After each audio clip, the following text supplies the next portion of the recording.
Well, the U.S. Meat Export Federation is one that spends an awful lot of time traveling the world selling U.S. meat. And our focus right now is going to be beef. Phil Seng, President and CEO, joins us.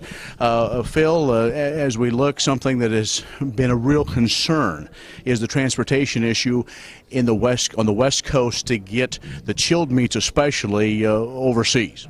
It's a major concern for us. So we export about 50% of our beef and pork chilled to Asia, especially to Japan and Korea. So anything that would retard our ability to export this regularly is going to be a problem. We basically on pork we have about a 45-day shelf life from the time it leaves the plant till it arrives at a store in Japan, and anything that would interrupt that basically and would make it more difficult for us. And so we're starting to see the pork business dry up first, because beef has about a 62-day shelf life, so you have another additional couple of weeks that you can do that. But it's a major impact. We estimate that probably it's $150 million a week what this is setting back the industry just because of this dispute.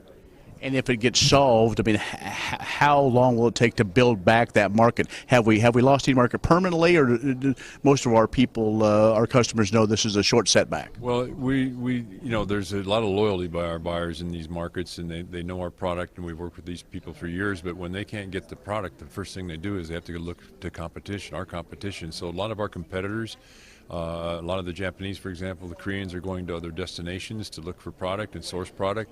So the longer this goes on, our reliability is called into question, and the more they become more ensconced with our competitive products. So it is serious for us as far as the beef and the pork export complex.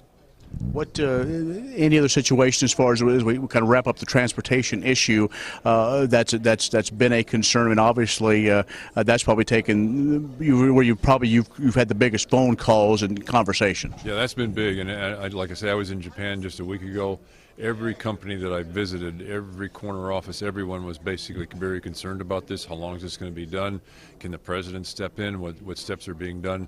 And so right now I think the industry is doing everything they can do to highlight this issue and what it means to even rural America, because this all comes back to the farmer right at his home place. Because what's happened is as this product comes back, when you consider $300 a head for cattle, $75 for pork is the export dividend, and the majority of that going to Asia, it's significant.